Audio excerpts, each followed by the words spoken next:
few words, and I would like to place some issues before the House and thereby seek approval of the central assistant to the Upper Bhadra project, Karnataka, through your counsel from the Honorable Prime Minister and also from the Minister of Jal Shakti. Abhojanena jeevitam bhavet vinajalam to sarvam hi nasyat. One can live without food, but without water, everything is perishes. The farmers of the drought-prone area of central Karnataka have been deprived of irrigation facilities more than 5 decades. After 5 decades of struggle, Upper Bhadra project is being implemented in the state of Karnataka, which creates an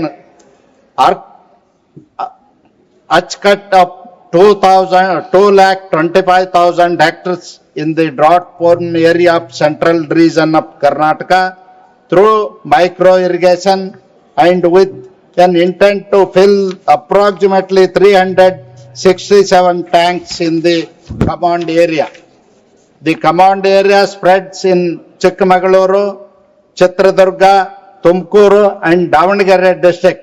The project was started in the year 2008 and the works are under progress. The union budget for the year 2023-24, an amount of rupees 5,300 crores has been announced in the central assistance to Upper Bhadra project. I sincerely extend my gratitude for announcing rupees 5,300 crores as a central assistance. Sir, ಸನ್ಮಾನ್ಯ ಅಧ್ಯಕ್ಷರೇ, ಚಿತ್ರದುರ್ಗ ಜಿಲ್ಲೆ ನನ್ನ ಲೋಕಸಭಾ ಕ್ಷೇತ್ರ. ರೈತರು, ಅತಿ ಸಣ್ಣ ರೈತರು, ಬಡವರು ಮತ್ತು ಅತ್ಯಂತ ನೀರಾವರಿ ವಂಚಿತ ಪ್ರದೇಶ. ಜನ 30ರಿಂದ 40 ಸಾವಿರದಷ್ಟು ಪ್ರತಿ ತಾಲೂಕಿನಲ್ಲಿ ದೊಡ್ಡ ದೊಡ್ಡ ನಗರಗಳಿಗೆ, ಬ್ಯಾಂಗ್ಳೂರ್, ಹುಬ್ಬಳ್ಳಿ, ದಾವಣಗೆರೆ ಮತ್ತು ಗೋವಾ ಕಡೆಗೆ ಹೊಟ್ಟೆಪಾಡಿಗಾಗಿ ಗುಳೆ ಹೋಗ್ತಾ ಇದ್ದಾರೆ. ಇವತ್ತು ರೈತರ ಹೊಲಗಳು ಬೆಳೆ ಇಲ್ಲದನೆ ಹಾಳು ಬಿದ್ದಿದೆ. ಇಂಥ ಸಂದರ್ಭದಲ್ಲಿ ನಾನು ಕರ್ನಾಟಕ ಸರ್ಕಾರದಲ್ಲಿ ನಮ್ಮ ಸರ್ಕಾರ ಇದ್ದಾಗ 2019ರಿಂದ 23ರವರೆಗೂ 7,200 ಕೋಟಿ ರೂಪಾಯಿ ಕೊಟ್ಟಿದ್ವಿ.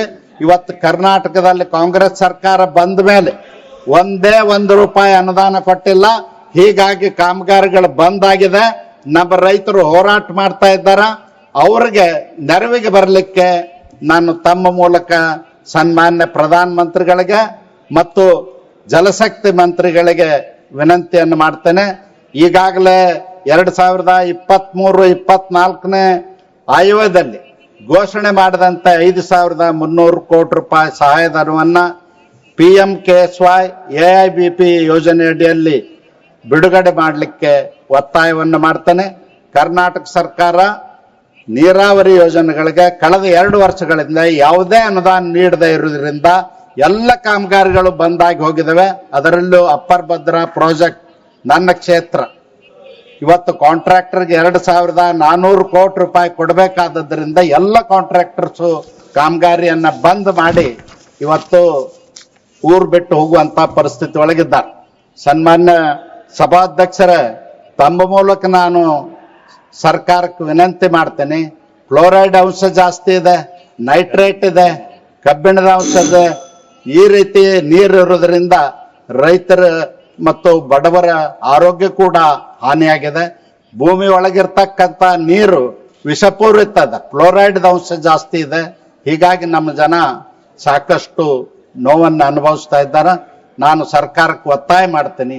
ಈಗಾಗಲೇ ಏನು 2023-24ರ ಬಜೆಟ್ನಲ್ಲಿ ಏನು ಹಣ 5,300 ಕೋಟಿ ಘೋಷಣೆ ಮಾಡಿದ್ರಿ, ಕೂಡಲೇ ಬಿಡುಗಡೆ ಮಾಡಬೇಕು ಅಂತ ಹೇಳಿ ನಾನು ಜಲಶಕ್ತಿ ಮಂತ್ರಿಗಳಿಗೆ ಒತ್ತಾಯ ಮಾಡ್ತೀನಿ.